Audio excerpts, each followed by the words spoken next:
রাজ্যে পা রেখেছে বর্ষার মরশুম। বর্ষাকালীন মরশুমের রাজ্যে নিত্য প্রয়োজনীয় সামগ্রীর মূল্যসহ পেট্রোপণ্য এলপিজি সিলিন্ডার সরবরাহ যাতে স্বাভাবিক থাকে সে বিষয়ে রাজ্যের খাদ্য ও জনসংবরণ দপ্তর আগাম উদ্যোগ নিয়েছে। বর্ষাকালীন মরশুমে প্রাকৃতিক দুর্যোগের কারণে যান চলাচল ব্যাহত হলে বাজারে নিত্য প্রয়োজনীয় সামগ্রীর মূল্য কোনোভাবেই যাতে স্বাভাবিকের চেয়ে বৃদ্ধি না পায় এবং অত্যাবশ্যকীয় সামগ্রীর কালোবাজারি প্রতিরোধে রাজ্যের খাদ্য দপ্তর সচেষ্ট রয়েছে।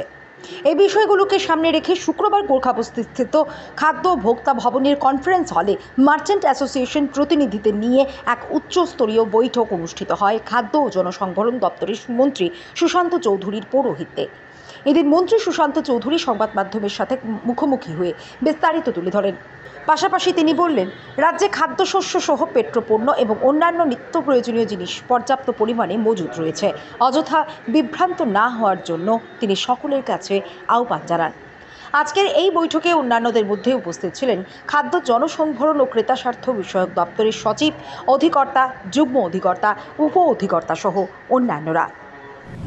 বর্ষা শুরু হয়ে গেছে অফিসিয়ালি এবং খাদ্য দপ্তর আমরা এখানে আজকে secretary food, director food, additional director, আমাদের ট্রান্সপোর্টের আধিকারিকগণ, ইন্ডিয়ান অয়েলের আধিকারিকগণ, এসডিএম এবং দপ্তরের বিভিন্ন স্তরের আধিকারিকদেরকে নিয়ে একটা রিভিউ মিটিং এবং সঙ্গে অবশ্যই যারা ব্যবসার সঙ্গে জড়িত মার্চেন্ট অ্যাসোসিয়েশন তাদের প্রতিনিধিদেরকে নিয়ে আমরা এই মিটিং ডেকেছি। উদ্দেশ্য একটাই, যেহেতু বর্ষা শুরু হয়ে গেছে এবং অফিসিয়ালি আপনাদের সংবাদপত্রেও সেগুলো এসছে, আমাদের আসাম এবং ত্রিপুরার মধ্যে যে কানেক্টিভিটি সেটা বিগত দিনে আমরা দেখেছি যে বিভিন্ন জায়গায় বর্ষার কবলে পড়ে প্রকৃতির কারণে সেটি বিধ্বস্ত হয়েছে এবং যাত্রী চলাচল থেকে শুরু করে বিভিন্ন পেট্রোলিয়াম, পেট্রোল, ডিজেল এবং বিভিন্ন পণ্য সামগ্রী সেখানে যাতায়াতে এবং আগরতলা শহরে আসতে অসুবিধা হয়েছে।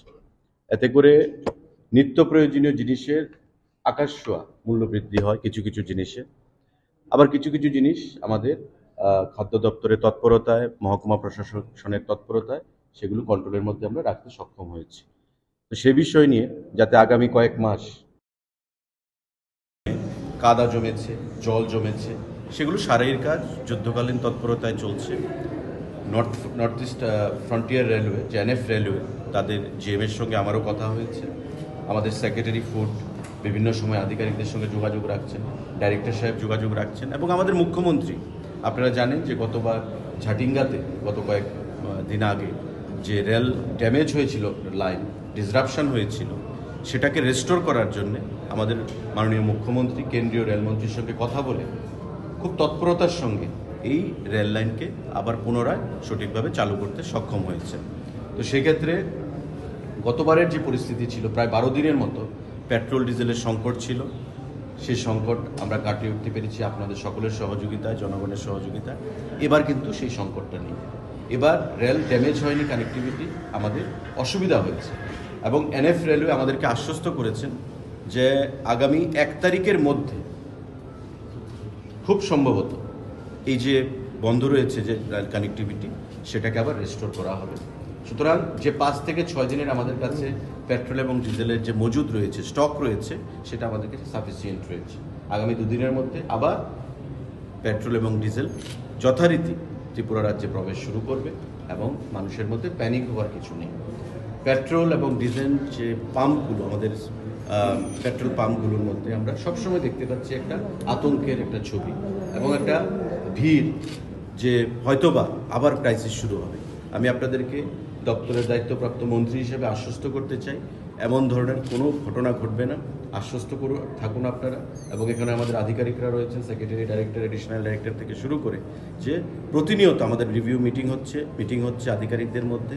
আমরা স্টক নিচ্ছি কোথায় কি রয়েছে এবং যেটাই কোনো অসুবিধা হচ্ছে আমরা কর্তৃপক্ষের সঙ্গে যোগাযোগ করছি, মাননীয় মুখ্যমন্ত্রীর সঙ্গে যোগাযোগ করছি।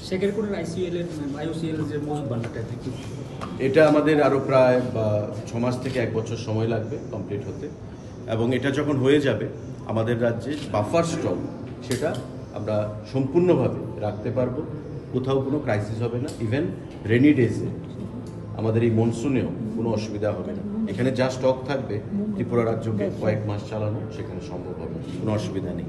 আর বর্তমানে আমাদের যা ডিপো রয়েছে সেখানে ধর্মনগরে, সেখানেও এই যে রিমেল যে ঘূর্ণিঝড় সেখানেও ক্ষতিগ্রস্ত হয়েছে, জল প্রবেশ করেছে ট্যাঙ্কের ভিতরে।